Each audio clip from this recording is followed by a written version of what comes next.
Hi ಎಲ್ರಿಗೂ ಹೇಗಿದ್ದೀರಾ?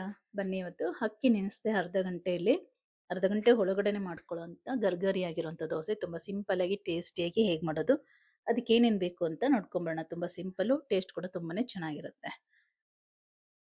ನೋಡಿ, ಮೊದಲಿಗೆ 1 ಕಪ್ ಆಗಷ್ಟು ಅಕ್ಕಿ ಹಿಟ್ಟನ್ನ ತಗೊಳ್ತಾ ಇದ್ದೀನಿ.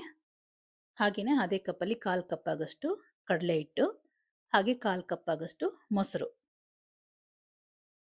ಅಕ್ಕಿ ಹಿಟ್ಟು 1 ಕಪ್ಪು, 1/4 ಕಪ್ಪು ಕಡಲೆ ಹಿಟ್ಟು, 1/4 ಕಪ್ಪು ಮೊಸರು, ಹಾಗೆ ಒಂದು ಮೀಡಿಯಂ ಸೈಜ್ ಅಂತ ಆಲೂಗಡ್ಡೆನ ತುರಿದ್ಬಿಟ್ಟು ಹಾಕೊಳ್ತಾ ಇದ್ದೀನಿ. ನಾನು ಮಾಡ್ತಿರೋ ಕ್ವಾಂಟಿಟಿಗೆ ಈ ಸೈಜ್ ಆಲೂಗಡ್ಡೆ ಆದರೆ ಸಾಕಾಗುತ್ತೆ. ಹಾಗೆ ರುಚಿಗೆ ತಕ್ಕಷ್ಟು ಉಪ್ಪು,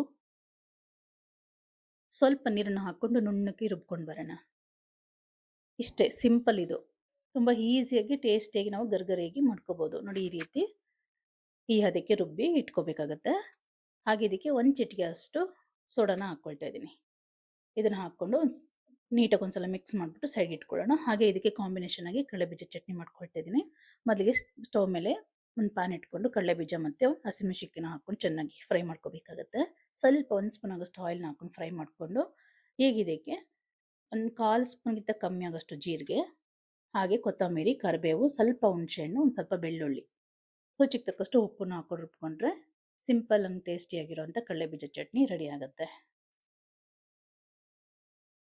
ನೋಡಿ, ಈ ರೀತಿ ರುಬ್ಕೋಬೇಕಾಗುತ್ತೆ. ಗಟ್ಟಿಯಾಗಿ ರುಬ್ಕೊಂಡ್ರೆ ಟೇಸ್ಟಿಯಾಗಿರುತ್ತೆ.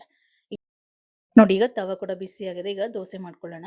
ನಾರ್ಮಲ್ ನಾವು ದೋಸೆ ಹೇಗೆ ಮಾಡ್ಕೊಳ್ತೀವೋ ಅದೇ ರೀತಿ, ಬಟ್ ಇದಕ್ಕೆ ಬೆಣ್ಣೆ ಅಥವಾ ತುಪ್ಪ ಹಾಕ್ಕೊಂಡು ಮಾಡ್ಕೊಳ್ಳೋದ್ರಿಂದ ಟೇಸ್ಟ್ ಅನ್ನೋದು ತುಂಬ ಚೆನ್ನಾಗಿರುತ್ತೆ. ಸ್ವಲ್ಪ ಹೆಚ್ಚಿಗೆ ಹಾಕ್ಕೊಂಡ್ರೆ ಇನ್ನೂ ಗರ್ಗರಿಯಾಗಿ ಟೇಸ್ಟಿಯಾಗಿ ಬರುತ್ತೆ. ನಾನಿಲ್ಲಿ ತುಪ್ಪ ಹಾಕ್ಕೊಳ್ತಾ ಇದ್ದೀನಿ. ನೀವು ಬೇಕಾದ್ರೆ ಬೆಣ್ಣೆ ಕೂಡ ಹಾಕ್ಕೋಬೋದು, ಇನ್ನೂ ಚೆನ್ನಾಗಿರುತ್ತೆ. ನಾರ್ಮಲ್ ನಾವು ದೋಸೆ ಹೇಗೆ ಸುಟ್ಕೊಳ್ತೀವೋ ಅದೇ ರೀತಿಯೇ, ಬಟ್ ತುಂಬ ಟೇಸ್ಟಿಯಾಗಿ ಸುಲಭವಾಗಿ ಒಂದು 10-15 ನಿಮಿಷದಲ್ಲಿ ಮಾಡ್ಕೊಳ್ಳೋ ಅಂಥ ದೋಸೆ ಇದು. ತುಂಬಾ ರುಚಿಯಾಗಿರುತ್ತೆ. ಒಂದ್ಸಲ ಟ್ರೈ ಮಾಡಿ ನೋಡಿ.